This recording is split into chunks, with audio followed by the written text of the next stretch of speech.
Bom dia a todos e a todas. Eu sou João Batista, pesquisador bíblico, pesquisador ufológico e espiritualista. Eu estou fazendo uma série de programas a respeito do projeto Filadélfia, onde um destroyer chamado Eldridge viajou no tempo por 40 anos e teve sérias ocorrências quando retornou desta viagem. Eu estou fazendo esta explanação não apenas naquele momento que antecede um pouquinho só o experimento e o retorno deles.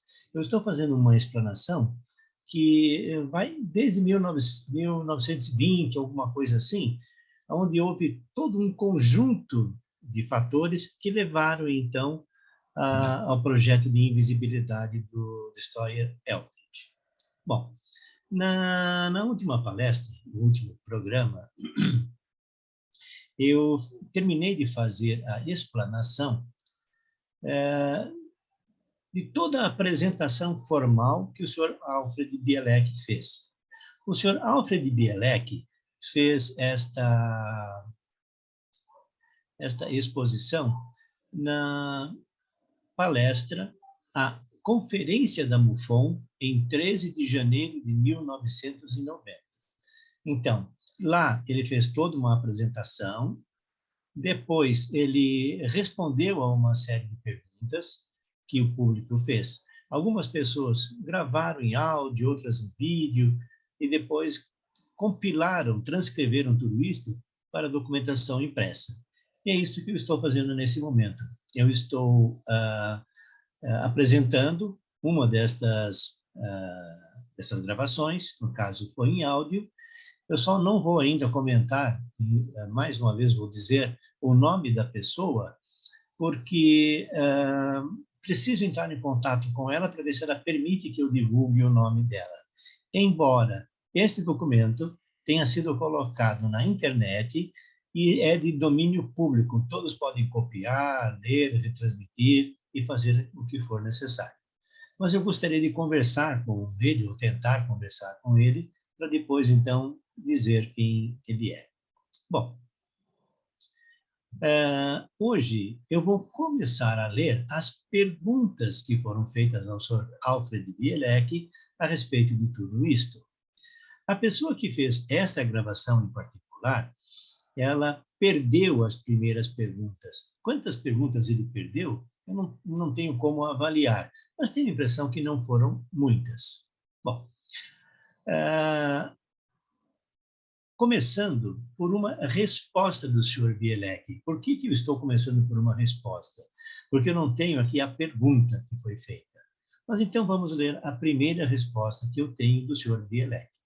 Bom, o experimento se expandiu. Eles tentaram, em 1948, a Força Aérea Naval, Naval Air Armed, tentou ver se eles conseguiriam pôr este projeto para funcionar antes que von Neumann ressuscitasse o seu em um avião. Esse texto aqui, esse trechinho, está um pouco estranho, né?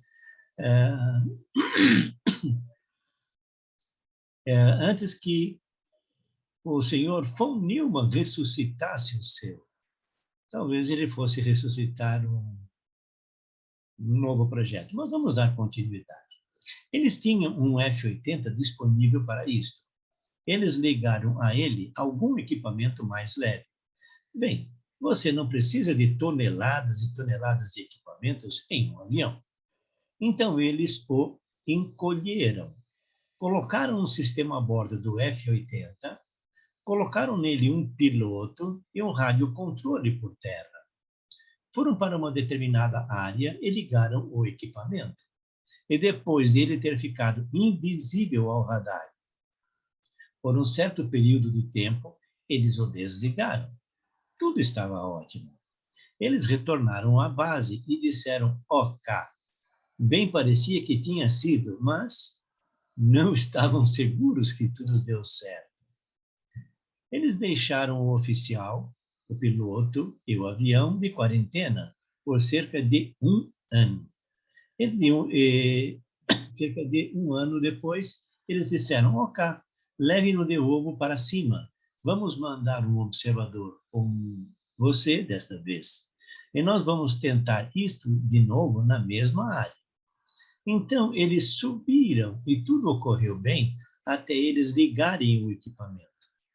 O piloto desapareceu e nunca mais foi visto outra vez. Uma brincadeira. Alguém lembra daquele filme O Piloto Sumiu? O piloto desse aqui se escafedeu, sumiu. O observador não era um piloto treinado para um F-80. Ele não poderia controlar o avião e este caiu. O corpo do observador foi recuperado, mas o corpo do piloto nunca o foi. Então, este foi o fim das tentativas de usar avião, pelo menos nesta fase. Desde então, eu entendo, eles têm feito o equipamento pequeno o bastante para colocá-lo num avião grande, mas isto é altamente qualificado ou altamente classificado. Aqui eu poderia, por exemplo, dizer que a pergunta, ou imaginar que a pergunta, foi a respeito da invisibilidade de um avião. Da mesma forma que eles fizeram a invisibilidade ao Eldridge, que é o destroyer, lá em Filadélfia. Aparentemente, eles tiveram o resultado correto. Porém, numa segunda tentativa, o piloto desapareceu. Da mesma forma que aqueles marinheiros, etc., lá do Eldridge, também desapareceram por um período de 4 horas. Porém, um acompanhante que estava no avião não desapareceu. Porém, como ele não sabia pilotar o avião, ele caiu, se estatelou e recuperaram o corpo dele. Porém, o corpo do piloto, jamais. Ele pode ter ido para um lugar no hiperespaço, pode ter dado um salto de 40 anos para o futuro, estar vivendo tranquilamente numa ilha, ou então ter sido novamente capturado pela Marinha Americana e ter sido monitorado. Não temos como saber. Pelo menos até o momento. Bom, vamos dar continuidade à nossa leitura de perguntas e respostas. Nós temos então a pergunta que seria: você poderia dizer se há alguma experiência sendo feita em viagem controlada no tempo? A resposta do Sr. Bielek: sim, tem sido feita. Isto é novamente um conhecimento altamente qualificado pelo governo, mas isto definitivamente tem sido feito. A viagem no tempo existe. Aí você tem uma pergunta? Agora vale um comentário meu. Lembra que alguns programas atrás eu comentei? Nós estamos viajando no tempo. Quando eu me refiro a nós, não sou eu, os senhores e senhoras que estão assistindo a este programa. Porém, o governo americano está, a Marinha Americana está. E ele declarou isto publicamente. Bom, vamos à terceira pergunta. Esta era uma das minhas questões. Se a viagem no tempo existe, mas ela ainda existe, eles a estão usando, você sabe disso? E a resposta do Sr. Bielek foi: ela ainda existe, é só isto que eu direi, nada mais. Ou seja, o Sr. Bielek, naquele momento, sabia o que estava acontecendo, tinha conhecimento de tudo isto, porém não poderia falar a este respeito, não poderia comentar sobre isto. Isto foi em 13 de janeiro de 1990, só para posicionar bem os nossos espectadores. Bom, pergunta 4.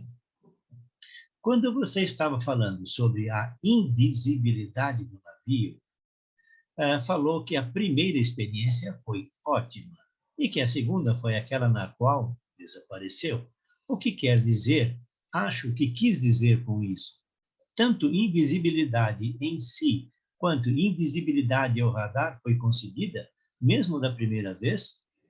A resposta do Sr. Bielek: isso está correto. Em termos de maquinário, foi um sucesso. Em termos de pessoas, não foi.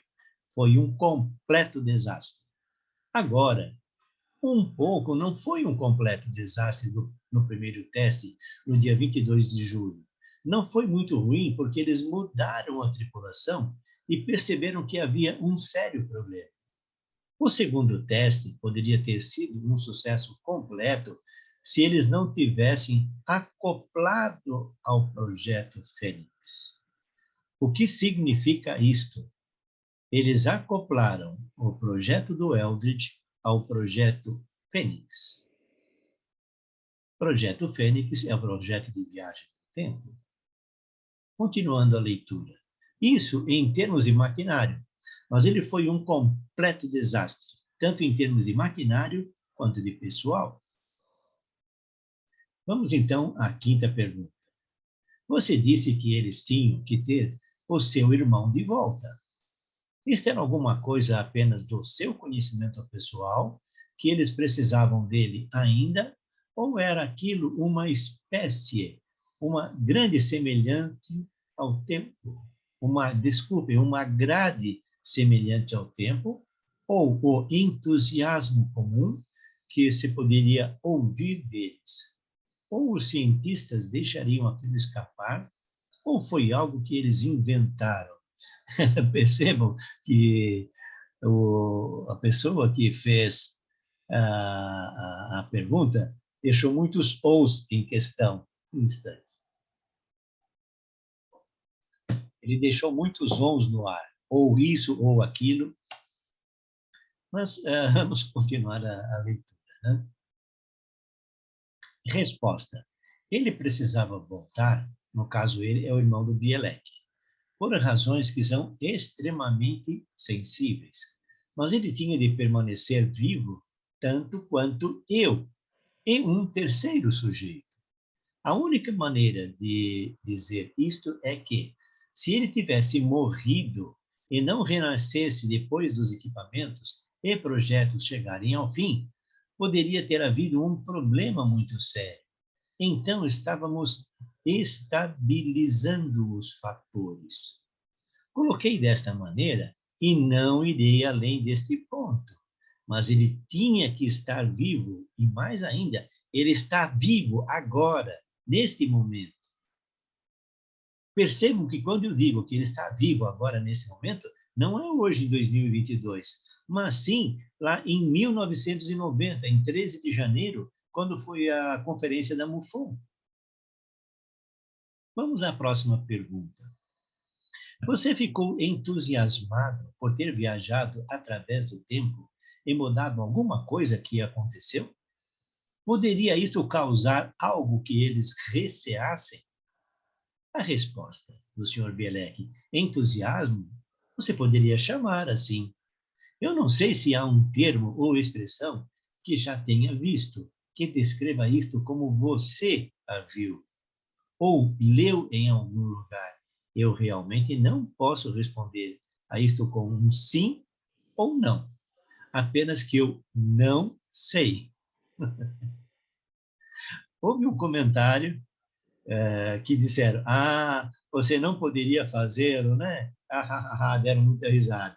Ou seja, o público que estava assistindo achou isso muito engraçado, né? Bom, ainda continuando uma sequência dessa resposta, ele disse perdão, que foi, e o comentário, você não poderia responder isto porque você provavelmente não saberia. Isto porque, se alguma coisa séria realmente acontecesse, você não poderia estar aqui para contar-nos. Resposta do Sr. Bielek. Está certo. Alguma coisa muito séria aconteceu. Claro, esta viagem não foi um passeio. E aqui encerrou esta pergunta. Vamos à próxima pergunta, pergunta número 7. Assumindo que o governo está testando tecnologia desta natureza, quero saber por que não a está colocando para ajudar o planeta, para ajudar ao público e a todos neste planeta. Nós temos tantos problemas difíceis e esses não estão usando nada disto para ajudar. Por quê? Ou seja, esclarecendo um pouco a pergunta do público, de uma pessoa, né? Se o governo tem toda essa tecnologia, está viajando no tempo, por que não a coloca à disposição do público para ajudar o público? Bem, uma resposta minha, antes de ler a resposta do senhor Bielek. Eu, hein? Você acha que o governo faria isso? Mas vamos ver a resposta do senhor Bielek. Bem, para responder a esta questão, eu terei que dar-lhes uma resposta em duas partes. Primeira, nós temos tido uma tecnologia dupla por pelo menos um século, talvez mais, na qual há desenvolvimentos tecnológicos que têm sido negados ao povo e que têm se mantido nas mãos de uma elite controladora. Se vocês quiserem, por pelo menos um século ou talvez um século e meio, porque esta base tecnológica vem desde 1800 ou ainda antes. E na medida do porquê isso não foi liberado nesta época, ou não o é agora, devido aos problemas que temos, se você tem os meios para fazer as coisas, como, por exemplo, viajar no tempo, ou desenvolver novos sistemas de energia, ou novos sistemas de comunicação, ou ainda, então, viajar para outros planetas. Se você encerrar esses desenvolvimentos dentro de um pequeno grupo, um grupo controlador, você pode literalmente controlar o planeta e a humanidade. Nós, a humanidade. E se você não deixar o resto do público saber o que está acontecendo, você pode então controlá-lo de dentro deste grupo. Ou seja, a resposta primeira do Sr. Bielek foi o seguinte: essa tecnologia já vem desde 1800. Um grupo muito pequeno de pessoas controla esse conhecimento e utiliza esse conhecimento para controlar o planeta e nós, a humanidade. Bom, dando continuidade à leitura, há um outro problema, chamado enfraquecimento econômico.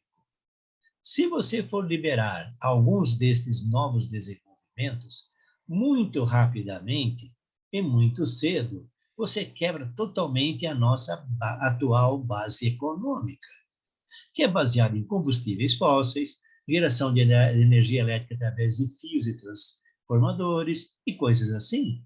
Comunicação, como as conhecemos, aviões a jato, como os conhecemos, e foguetes químicos para nos levar à Lua. Tudo isso está baseado em nossa atual indústria, nossa atual sociedade e nossa atual economia. Você não pode substituir isso rapidamente da noite para o dia. Por outro lado, você pode destruir a base econômica. Estou certo que isso será liberado em algum tempo, em algum momento, mas não está sendo liberado agora. Esta é uma das razões por que você não pode brincar com a base econômica.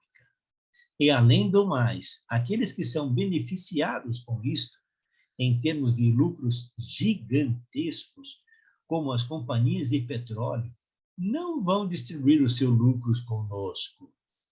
Este é somente um exemplo. Não significa que só existam estes.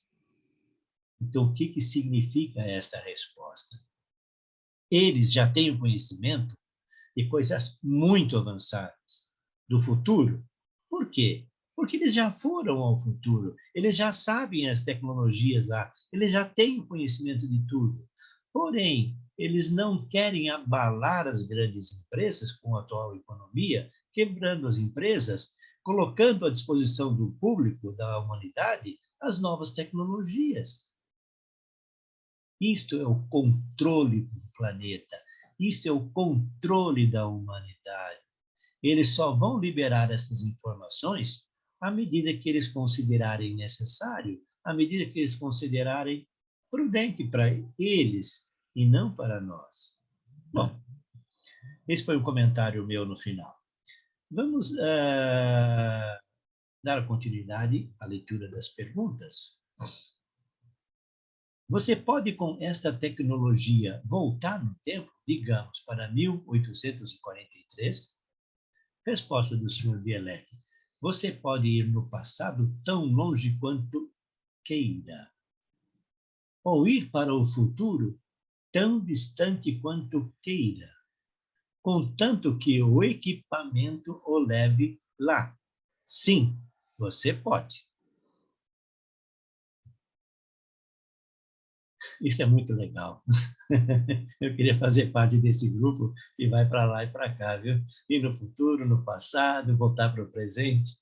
Só uma brincadeira. Vamos agora à pergunta número 9. Isto agora é parte também da tecnologia do bombardeiro stealth?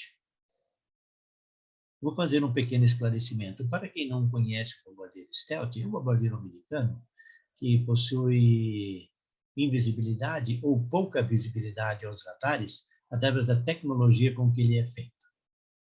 Porém, não se esclarece publicamente se este bombardeiro utiliza esse sistema do Eldridge, invisibilidade total, para se desmaterializar e materializar. Bom, vamos ver agora então a resposta do Sr. Bielek. Existem alguns rumores neste sentido. Isto é uma parte dele. Sim. Pergunta número 10. Você disse que não tinha nenhuma lembrança disto até 1983, ou por aí. Resposta do Sr. Bielek, 1988. A pergunta continuando. De onde vieram a informação para o livro e também para o filme? Esclarecendo os nossos ouvintes, houve um filme que foi feito baseado nesse projeto Filadélfia, e ele está perguntando quem forneceu informações para que fosse feito o filme e também fosse editado um livro. Resposta do Sr. Bielek. O primeiro livro nós realmente não sabemos. Para o outro, o Dr. Heinz definitivamente identificado como o Dr. John von Neumann, foi que foi entrevistado e deu um monte de informações. De onde as outras vieram, eu não sei. Eles não foram muito longe nos arquivos, porque a Marinha não os está liberando. Quanta informação está perdida por aí, eu não sei. Moore andou muito e fez um bom trabalho de pesquisa para nós, sob a Lei da Liberdade da Informação, FOIA, Freedom of Information Act, liberando algumas das informações. Ele realmente não conseguiu muito da Marinha, porque a Lei de Liberdade de Informação não estava em vigor.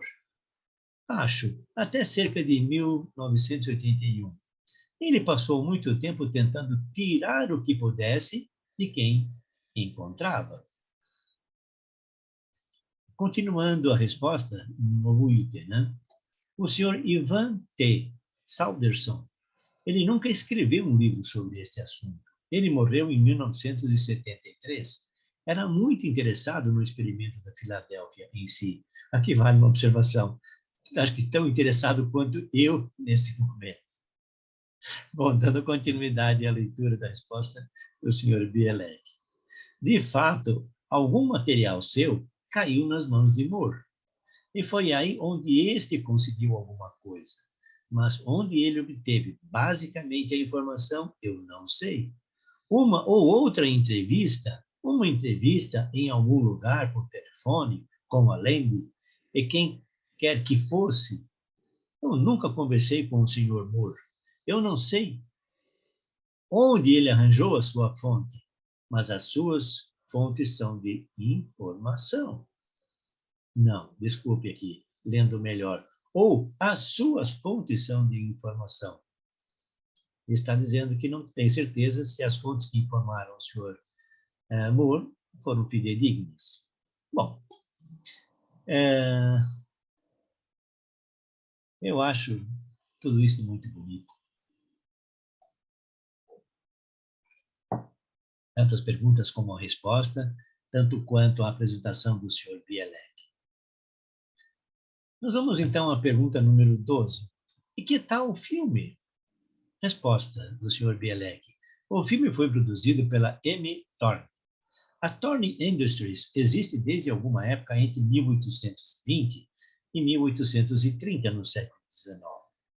Era uma indústria inglesa que produzia instrumentos científicos para a Inglaterra e para a Europa. Ela foi assumida em 1850 pelos irmãos Wilson, que a herdaram de sua mãe. E eles ficaram lá até a virada do século, quando morreram. Por volta de 1980, final dos anos 70, ou começo dos anos 80, eu não sei a data exata, mas houve uma fusão entre a Thorne Industries e a M Corporation. Esta indústria eletrônica com etiqueta e os discos M é bem conhecida na Inglaterra. Aqui e em todo o mundo, houve uma fusão. Quem comprou quem, eu não sei. Eles decidiram que iriam fazer um filme e decidiram que iriam fazer o Experimento Filadélfia. Agora, durante aquele período em que estavam filmando, ou talvez um pouco antes, um certo amigo meu, de Long Island, foi questionado. Perguntado repentinamente por um ator bastante conhecido que tornou-se diretor do filme, mas que não aparece nos créditos. Seu logotipo da New World Pictures está lá. Então eu não sei quem ele é. O meu amigo falou que ele fez milhares de perguntas acerca do experimento Filadélfia. Ele certamente sabia um pouco, mas não sabia tudo sobre isso. Nós achamos que ele supriu o material básico para o filme. E não foi somente isto. De acordo com uma história bastante bizarra, que vocês podem aceitar ou não, em fevereiro de 1989 foi um ano antes da conferência da MUFON. Eu estava em Nova York, junto com o meu irmão, e um cavalheiro de nome Preston Nichols, que faz uma apresentação para a divisão de Nova York, New York Chapter, da USPA, Associação de Psicotrônica dos Estados Unidos, United States Psychotronic Association, que tem Clarence Robinson como presidente. Ele falou sobre o projeto Fênix e eu falei sobre o projeto Filadélfia. E foi feita uma ficha de vídeo privado disto tudo. Nós sabíamos que alguém estava filmando. E não era para ser exibido mais tarde. A história que Peterson me contou, alguns meses mais tarde, foi bastante interessante. Ele disse que por volta de julho, ele foi visitado uma noite em seu laboratório. Alguém bateu na sua porta e falou: Preston Nichols? Sim, eu sou Bill, tal e tal, da M. Thorne Industries da Inglaterra. Sou chefe dos arquivistas. Eu achei que você gostaria de conhecer a história. Nós temos estado procurando por você há algum... E ele disse: que você quer dizer procurando por mim? Posso mostrar-lhe por quê? Ele mostrou-lhe, então, uma foto tirada de um álbum de família dos irmãos Wilson em 1980, em companhia de uma terceira pessoa, a Aleister Crowley. Esse é muito conhecido no meio metafísico, apesar do que possam pensar dele. Ele era aparentemente um investidor pesado da corporação e ele viveu até os anos 1950. Havia também uma quarta pessoa. O quarto sujeito era a cara do meu amigo Preston, aparentando ter aproximadamente 10 anos a mais do que tem agora. Ele disse: nós tínhamos esta foto quando vimos a sua fita de vídeo de você em Nova York fazendo a sua apresentação. Nós sabíamos que finalmente o tínhamos encontrado. E ele disse, posso ficar com esta foto? Não, ele disse. Bem, qual é a história? Eu peço desculpas por essa leitura dessa resposta mais extensa, mas é que essa resposta dada pelo Sr. Bielek, na pergunta 12, a respeito do filme, foi bastante prestativa, foi bastante esclarecedora. Por isso eu estou fazendo questão de apresentar aos senhores e senhoras quais foram essas referências. Mas continuando, a história é que Crowley disse que você não era desta época, referindo-se a 1890. Você era do futuro. E você deu-nos a história inteira do experimento Filadélfia e ela tem estado em nossos arquivos desde 1890. Nós já conhecíamos a história e tínhamos decidido somente agora, recentemente, em 1983, reproduzi-la. Olha só o que está acontecendo, pessoal. O negócio é muito bacana. Então, o Crowley disse que, referindo-se a 1890, porém o projeto Eldridge foi em 1943. Ele disse, você era do futuro em 1980, e você nos deu a história inteira do experimento Filadélfia, e ela tem estado com em nossos arquivos, desde 1890. Ou seja, algumas pessoas já conheciam o projeto Filadélfia antes que ele fosse levado a efeito em 1943, lá atrás. Porque esse senhor, que era um viajante do tempo, viajou para 1890 e fez uma explanação sobre isso. E isso foi gravado em vídeo e guardado por essas pessoas. Olha só, hein? Isso é muito bonito. Vamos continuar. Bem, eles foram ao governo dos Estados Unidos pedir para filmarem em Long Island, porque eles sabiam que o outro terminal estava em Long Island, em Montauk. Deixa eu ler de novo, não ficou muito clara essa resposta. Eu vou ler novamente esse pedaço.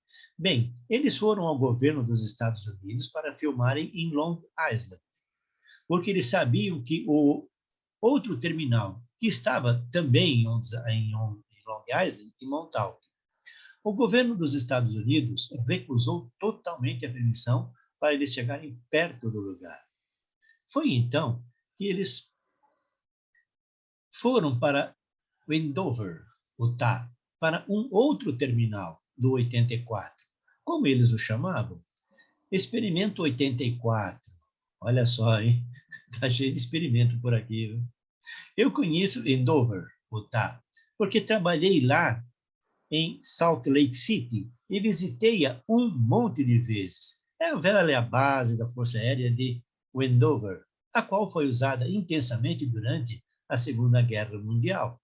Mas foi assim, acreditem ou não, Ripley adoraria esta, viu? A história de como eles conseguiram o roteiro ou o material básico para fazer o roteiro do experimento Filadélfia. Eles enfeitaram, é claro, a história para poder ser assistida por pessoas e ter um carinho especial. Ele admitiu isto. Colocaram mais coisas para tornar mais interessante a história. O lado amoroso, onde Bielek